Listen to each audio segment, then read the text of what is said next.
Welcome into another edition of Track 'em Tigers. This Saturday at Jordan-Hare Stadium, Auburn welcomes Texas A&M. Noon kickoff on ESPN. As always, I'm joined by the coach, Ron Nelson. Coach, good to be back. Thank you, Jay. I was lonely last week. I didn't have any. I felt like I didn't have anything to do. Didn't have anything to talk about. Yeah. Well, you know, back in the day, Coach Dye always said that November was Amen Corner. That was back traditionally when Auburn played Florida, Georgia, and Alabama. I guess you could say maybe Texas A&M takes the place of Florida now, but we're pretty much in Amen Corner heading into this Saturday. We got three big ones and Liberty mixed in there. Yeah, I mean it's a pivotal time, or as far as trying to salvage the season, and you know, it's right now that you know. In years past, we've played pretty good in November, so hopefully we can continue that trend. And but you know, Texas A&M is going to be a tough game. Yeah. So Auburn 5-3 overall, Texas A&M 5-3 overall. The only difference is Auburn's 2-3 in the conference, A&M's 3-2 in the conference. But evidently that matters because the college football playoff rankings came out last night. They gave A&M a lot of respect, number 20. They did, and you know, I'm not going to say it's not. You know, that to the point where they didn't deserve that, but you know, they played Alabama significantly close. But you know, if people talk about that in the Clemson game, well, those games were pretty well out of hand. Yeah. And Texas A&M scored late to make the score respectable, but not taking anything from them because I think Jimbo has done a tremendous job out there with them, and it's just it's going to be a situation where their strength is up front. No doubt, you know, I don't think nobody has rushed into Mississippi State the other night, over 125 yards against them. And I looked at the Clemson stats and Alabama stats, and they had pretty good passing yardage, but nobody really just ran the football on them. Yeah. Well, they're getting a lot of respect from the playoff committee. Auburn clearly getting a lot of respect from Las Vegas. They're a 4-point favorite. Of course, it was interesting. The line started at 6.5 on Sunday. It dropped to 4 within 2 or 3 hours. So a lot of people getting in on A&M, but it's hung around the 4 mark. So at least they're giving them a little bit of respect. Coming off a bye week, we didn't get a chance to talk about the Ole Miss win. Big win. Offense got back on track. Now, granted, they're playing against probably one of the worst defenses in the SEC, but still, overall, pretty good week. Yeah, you know, it was, and it was awfully good to see that and to see that the players bounced back. Now, like we told you earlier, as long as the players are playing hard, we've got a chance to salvage something this season, and that's what I'm looking for. I thought the second half of the Ole Miss game was probably about as good a game that we possibly could play. We got in some formations and some sets that caused some problems from Ole Miss. And like I said, I know they're not the best defense in the world, but still to the point where we was executing, and if we can continue that, how we played the second half in the Ole Miss game until the rest of the season, then we'll have a chance. What I liked is they didn't seem to have a lapse in the second half like they've had through the rest of the season. It seemed like they kept the gas pedal down. Stidham a lot better. Bobby Whitlow, another great game, except he's hurt again. But still, just overall, I mean, I think you take a lot out of it, and you don't discount the fact that you won on the road at Oxford. Yeah, I hope we can get Bobby back well. I was fortunate enough to talk to Coach Horton, running back coach at Auburn, Friday night. He was at the Central game. Mm-hmm. And we was talking about Auburn football and so forth. And when we talked about Booby, he said, "Yeah, we can just get him to hold on to the ball when he crosses the goal line." Yeah. And I said, "Yeah, Coach, I agree on that." But he seems to think Booby will be all right. So hopefully, you know, he will. And if not, the younger guys are just going to pick it up. Yeah. Now, as a high school coach, you never had the luxury of having many off weeks, did you? Not very often. They don't give you that, do they? No. Every once in a while, you would have a bye week, but. You know, a bye week is crucial, and you never want a bye week in the early part of the season because you feel like you don't need it. I've thought that probably Auburn needed the bye week maybe 2 weeks before this, maybe to regroup and do some things. But it's welcome to get that thing, and I know that the situation where not only physically but mentally you get to refresh a little bit. And I think that's the most important thing. And hopefully that was accomplished last week. Sure, you're going to still do some work and you're going to fine-tune some things. I did read, when I think I was talking, Ryan Davis was talking, and he said that, you know, they spent the first 2 days working on themselves, self-scouting themselves, looking at things. And he made the point, he said, you know what? We're probably 4 plays away from being undefeated. Absolutely. And that's the hard part, and that's what I think is the hard part on these Auburn fans right now, knowing that we were that close. But, you know, the early part, and then he said that, you know, then you start with the part of now working on Texas A&M, putting your game plan in. And then I think they did that on Thursday, and then, you know, Friday and Saturday, you know, the coaches are out recruiting. And it's the only time of year that they can really go full force.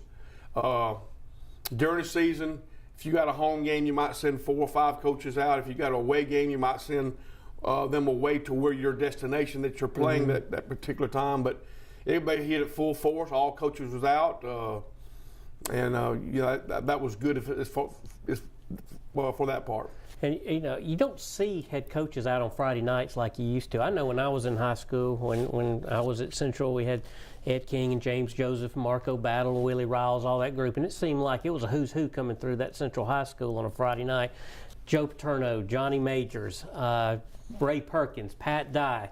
It seemed like they would just roll through the doors. You don't seem to see that as much anymore on Friday nights like you used to. It's changed a little bit, hasn't it? On a Friday night, if you got a game that Saturday, the head coach usually does not go out. He might go out and catch a local game, but you know, they're still going through their final checks and their team meetings that night. So usually the head coach will stay. Now, if it's an open week like it was last week, you know, you go. And from my understanding, I think Gus hit 3 different stadiums up in the Birmingham area. I know he was at the Thompson Hewitt Trustful game early, and I think he left there and then went to Spain Park and Hoover. So they're going to get around if you got the open week. But if you don't, you kind of much got to stay with your team. Yeah. All right, so let's talk about the off week. How big is it to rest up, get the team ready? Auburn looked like they were dragging there at the end.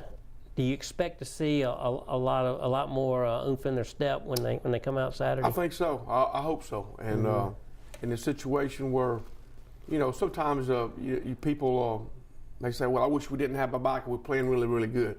Well, you just got a chance to recharge your battery some. And like I told you last week or 2 weeks ago, the nicks and the bruises, try to get them healed up.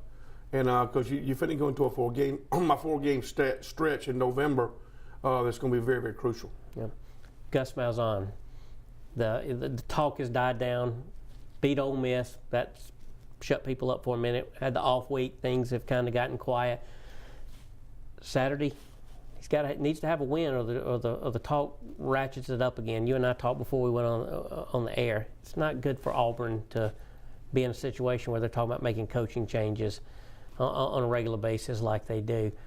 Well, where do you see things now with Gus? I'm gonna let out a little frustration now, and I read a lot of sites, a lot of blogs, and a lot of things that social media, and I'm really disappointed, and I shouldn't be because you don't need to read that kind of stuff. But I'm kind of disappointed in some Auburn fans. You know, they almost like the point they want to see us lose to try to make a change. I told us, I said, right now, that's not what Auburn people is about. I've been an Auburn fan since the mid-'60s, and I've been through some really, really tough times. But I'm still going to be an Auburn Tiger. Sure. And you know, these times right now is, like I told you before, let's just see what unfolds. And if these kids continue to play hard and don't quit, we got a chance to win some ball games. And then after that, you know, right now, the thing is that it's being used against us in the recruiting circles because the kids that we've already got committed. Now, other coaches come in and say, why you want to go to Auburn? Their staff's not going to be there. Yeah. And it just totally hurts recruiting. Yeah. Some people say, well, it's just going to hurt this year and be done with. No, we've got some good young players. We got another good crop coming in. I think people just need to just calm down, and everything's going to take care of itself. Yeah, I want to talk more about that after the break. But before we go to break, I want to thank our sponsor, Extreme Power Sports. I want to thank Jason Dyer and his team. You're looking for ATV, motorcycle, jet ski, anything like that. Probably a little cold for jet skis now, Coach, but who knows? Maybe we'll take them somewhere. I don't know. Yeah. It's about 75 degrees today, so I don't guess it's too bad. But anyway, check out Jason and his team over in Columbus. They've taken care of us all year. They're good Auburn folks. And when we come back after the break, we'll dig back into Gus Malzahn and Auburn football. She's ready. Extreme Power Sports' very own Polaris RZR Skylifter XP 1000, Trinity exhaust, Power Commander, 6-inch portals, RZR 3 to 5-inch lift, MSA 20-inch wheels wrapped with 35-inch BKTs, deluxe audio roof, LED light bar, Mud Park ready. We are ready to finance you on this Skylifter right now. Come check out all our off-road machines today at Extreme Power Sports. Welcome back into Track 'em Tigers. Before the break, we were talking about Extreme Power Sports and Jason Dyer and his team. And Coach, I understand you ran into him. You had a little bit of a reunion Friday. We did. We had the '93 state championship reunion, which has been 25 years. Wow. Jason played linebacker on that team. And a bunch of the guys came back. I think we had approximately 35 to 40 that came back. That's a great number. It is. We didn't have but 63 on the team. And but to get to see all those guys and getting to see Jason, it was just a pleasure. And to see how successful most of these young men have become and become great daddies. And that's the proud thing is as far as coaching is seeing that. So, Jason, it's good to see you, and it was just a pleasure to see all of y'all. Yep. Again, thank you for everything, Jason. All right, turning back to Auburn. Saturday is huge. Gus Malzahn 7-0 as a head coach, coming off bye weeks. Auburn has never beaten A&M at Jordan-Hare Stadium. They've never lost in College Station, so something's got to give there. Yeah, it does. I mean, that's kind of weird that we've never lost at their place, and we've never won at our place. I can remember trying to think what year it was. This is 18. Was it 14 when we took the ball the wild game? It was. And 14. I think it was 41 to 38. Mm-hmm. We're going down to score. And we fumbled. We fumbled the ball twice. Yep. And we recovered one of them, and then we snapped the ball early, and it was just a miscommunication. And some people, if you go back and read articles, that's where we started becoming the roller coaster. That game after that we started to a point where winning some games, and then losing a couple that we should not lose. And like I said, I think it gives credit to Coach Malzahn that he hasn't lost after a bye, because I think right now is that some coaches, I'm not saying this is how Auburn does it because I really don't know, but they go through and they install things during the week. Mm-hmm. Usually right now when you had that bye week, your total offense is in. And you're full board. You had a chance to self-couch yourself. You know what you do best. Not going to be a lot of changes. And it'll be some changes on formations and stuff, and the passing game and the play calling. I thought you saw, probably not the average person, but I thought you saw that in the Ole Miss game. It was so much talk about us running certain plays out of certain sets. I saw some tendency breakers there to where that wouldn't hold up, and so it just goes back to that point. I'm excited. Like I said, it's a big game for Auburn football, and so we need everybody to come out to Jordan-Hare. I know it's an early game.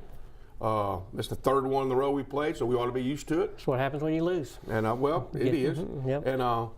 And people got to realize they say, well, you got the early game because you lost. Well, that's not always correct. That's true. Because this is the ESPN game. Mm-hmm. Back in our day, and a long time ago, you had that Jefferson Pilot game that came on at 11:30. You didn't want to play in that one. But right now, the CBS gets the first pick. Mm-hmm. And then after that, ESPN gets the next two, which one starts at 11 and one starts at, I think, 7 o'clock our time. Yep. And then the SEC networks, they had to follow suit after that. So, it's a situation where take advantage of it. You come in here early, try to make the best of it. Then you got the rest of the afternoon to recruit. That's it. So, and for us, the rest of the afternoon to watch other games. That's right. There's nothing wrong with that.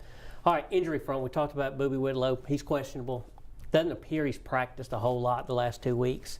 Right tackle Jack Driscoll, he's back at practice somewhat, but he's iffy. Other than that, Auburn's pretty healthy, but those are two biggies right there. That is two biggies. But speaking of when Driscoll went out, I thought the kid that come in, the name just eluded me. I just finished that.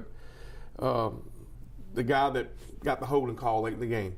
Troxel. Yeah, Troxel. Yeah, yep. I thought he did a pretty good job. Mm-hmm. He came in and he competed, so from that factor, it looked good. I thought some of the running backs. I thought Shivers looked good at times. Cam is also banged up. They've been keeping it kind of on the wrap, Yeah. but they came back and he's been kind of, and you expect that from a smaller type back. So, but it definitely would be good to get those two back. Do you think Shivers will be able to step up if Whitlow can't go? Do you think he's going to be able to fill that void?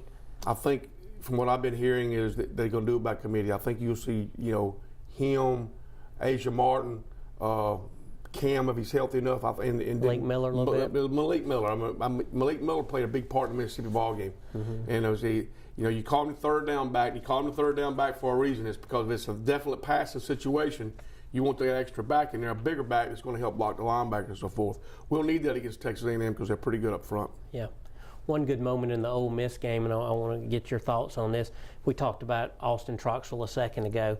He got called for just a bogus penalty, and we've seen a ton of them in the SEC this year. That's a whole nother subject, but officiating's terrible. But getting back to Troxell, he got a phantom holding call, and Malzahn just lost it. And I tell you, the players reacted. I think he needs to do more of that. It seems like a lot of times he gets too stoic on the sidelines. He got penalized himself, probably the best penalty he's gotten all year. It was. I didn't see it at the time because of the camera angles, but when they showed the highlights and the players, they just looked stunned in the background, and then they all started clapping.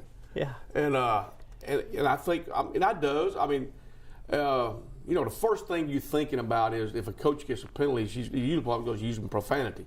Well, unless Gus has changed, he don't cuss, but I think to show emotion sometimes as a head coach, you got to do that.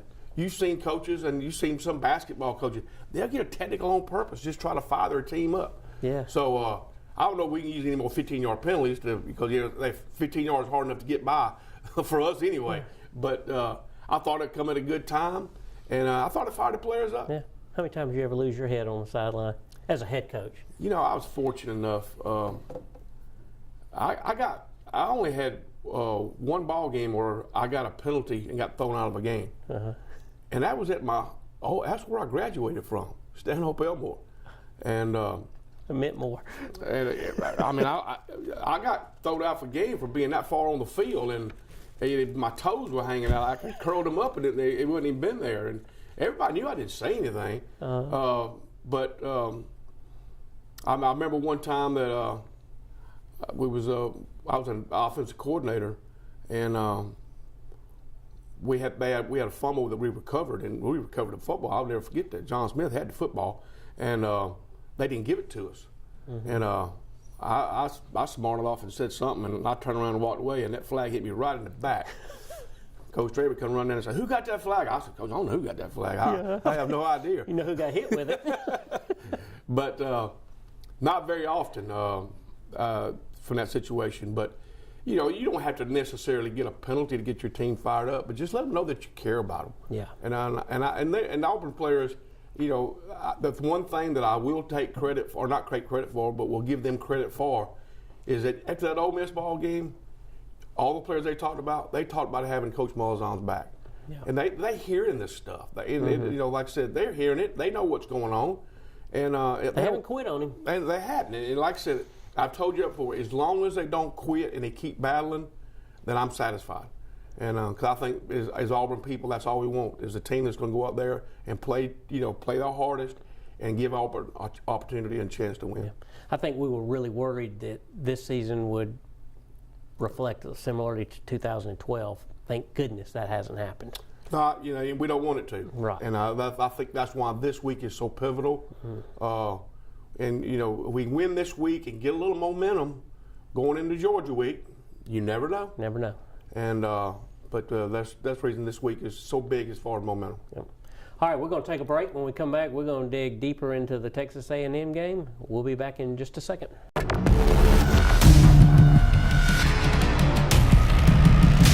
Razor XP has earned its place as the world's best-selling performance side-by-side.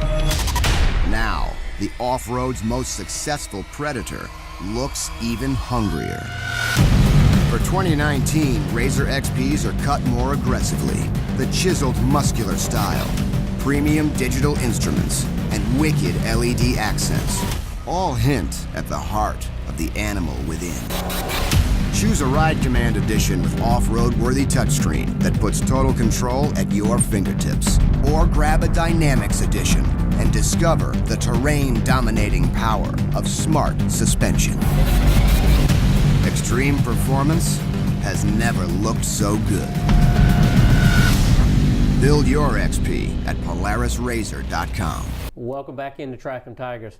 Coaches, there's been one storyline this year, and there have been several.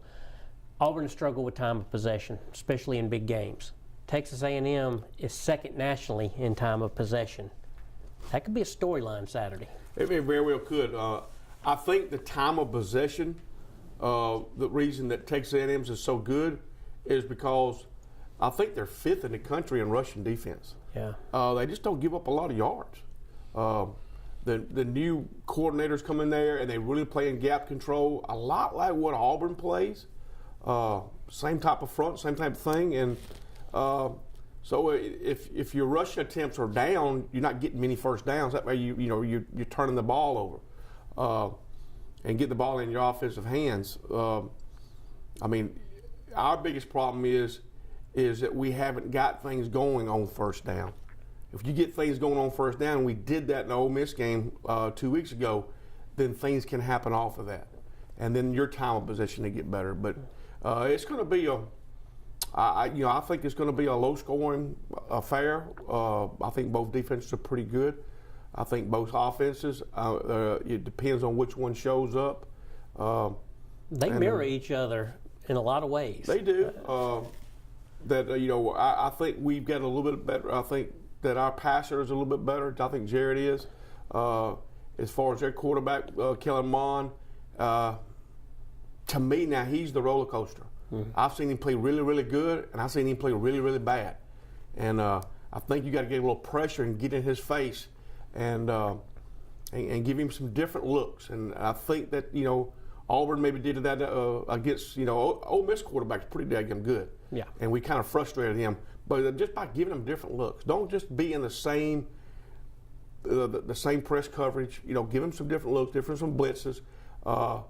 And go from there. And as far as the kicking game, I mean, that's going to be very pivotal too. Yeah, a lot of expectations coming into the season. We've hashed and rehashed all of that. But I came across an interesting stat as I was getting ready for the show today, and I'm going to just want to read it to you and get your reaction. It surprised me.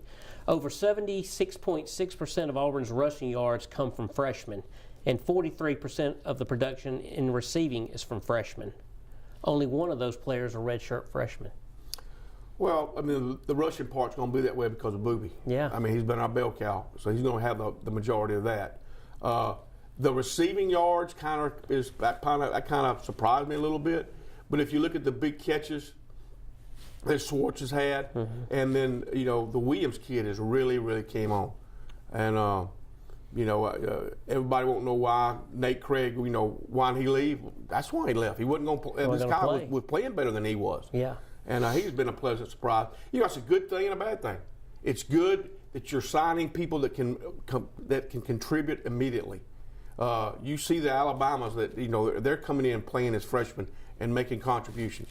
From the bad side, you don't want it. You want to have a little bit more of your upperclassmen that's probably contributing too, but that's a good sign because we've got some good freshmen that can, especially in the skill set, and that's just going to be a plus for the future. Yeah, you talked about it being a low-scoring game, and certainly the statistics bear that out.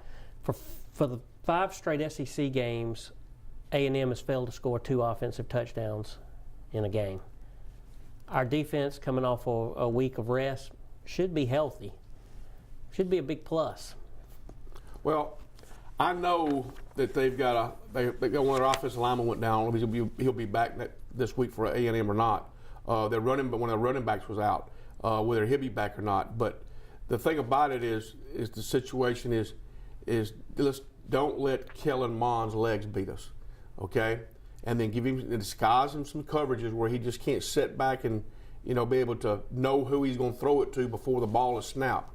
in that situation and put the pressure on that. And, from an offensive standpoint, we're going to throw the ball down the field. I mean, Alabama, Clemson, that's why they had success against Texas A&M. It's throwing the football. Mississippi State, as bad as they throw the football, I'll give Fitzgerald credit. He came back out and he threw for 280-something yards against Texas A&M. And it wasn't that Texas A&M was that bad on defense. He was putting the ball in the spot. So I'm looking for Jarrett to come out and have one of those breakout games. And if he can do that, then I think we'll have a good chance. Yeah, because on the flip side, you look at mine. He threw for 430 yards against Clemson. Since then, he hadn't thrown for more than 200 yards. Yeah.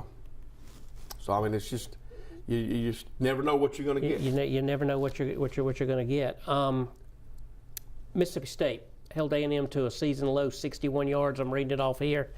28 yards of that coming on one run. So basically, they just shut their running game down completely. They did, man. Mississippi State, I mean, you keep hearing me talking about it, but I think, you talk about SEC, is this the year of the quarterback, the year of the running back, the year of the DB?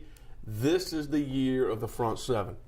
I think you got so many front sevens in the SEC that are just really, really good football players. You got Alabama's, you got Georgia's, you got Florida's, you got LSU's, you got Texas A&M, you got Mississippi State's. Those fronts are as good as anybody in the country, and so I mean, it's going to be a challenge to try to run the ball against that type of front, and it's going to be a challenge for as far as our defensive, to continue to not let Texas A&M. If you can make him one-dimensional, then I like our chances. Yeah. But if they can run and throw, then it's going to be a tough ball game. All right, so offensively, you're an offensive mind. How do you attack this defense? Defense is pretty heralded coming into the Mississippi State game. I watched the whole game. They looked awful. I mean, Fitzgerald he ran through them like he ran through Auburn. If you're an offensive mind, which you are, how do you attack this defense? Well, you're always going to hear it. You're going to have to run the football, but then you can't be stubborn and run into an iron fence. And if it's going to be that situation, I think that maybe you play action pass early and try to get the ball in the hands of your playmakers. And the Williams, the Schwartz, the Ryan Davises. We got to get my mind slipping now though. The senior wide receiver, Swanson or yeah. Anyway, we got to get him going. He's got too many drop passes, and to the point where if we can get all those guys clicking at one time, and then if they have to then spend more time on the passing game, then maybe that'll open the running game up. Yeah. Gonna be a good one. Got some other big games in the SEC this week.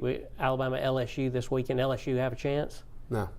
I don't think so either. And surprised if they were ranked third last. No, because of their resume. Well, the schedule that people that they beat, they deserve that. But I don't think LSU is good enough on offense to beat Alabama. Mm-hmm. I think this should be the best defense that Alabama's faced all year long. But even if it's the best defense they saw, they still going to score some points. They'll score points. And I just don't see LSU offense scoring points on them. Yeah. Kentucky, chance against Georgia, playing at home. Wow. They looked awful against Missouri, but they found a way. Well, congratulations, Kentucky. You had a great season. But you're going down this week. I just believe that you can get ready for basketball. I believe Georgia, if they come out and play like this is how crazy football is. In the SEC, this is the epitome. 2 weeks ago, every Georgia fan wanted to fire or get rid of Fromm. Right. Yes. And was hollering at Kirby. And now, after the Florida win, how good he played, hey, he's the greatest thing since the grits. Right. And but that's just how college football is. But I would take Georgia in that situation just because of the fact they've been there. Kentucky hadn't been there. And give them credit for what they've done so far. I hope they prove me wrong. But I just see Georgia to win. I'm with you. I don't see any of these games close. I know the media would love for them to be close and make them close. They're not going to be close. I don't see it. Fun time of the year now. I wish Auburn could play more of a role, but they can play a spoiler role. You said it earlier. Still got a lot to play for. They got 3 big games left. Sure. I mean, that's the game. I mean, take them one game at a time, and let's just see and enjoy this season. We've got some seniors that these players are going to play for that have really had really good careers for Auburn, and I'd like to see them go out on a winning on a high note. It's going to be tough. I mean, we're playing, two of the top 6 teams in the nation. Yeah. And then the And third number 20. was the number 20. So Yeah. I mean, we know we're going to be underdogs on all of them at the Liberty game. So just go out there and just play the best you can. Let the chip fall in the main. See what happens. See what happens. Well, that's going to do it for Track 'em Tigers. Auburn faces Texas A&M at noon from Jordan-Hare Stadium. We'll be on ESPN. We'll be back with you next week for the Deep South's oldest rivalry as we get ready for Georgia. Have a good week. War Eagle.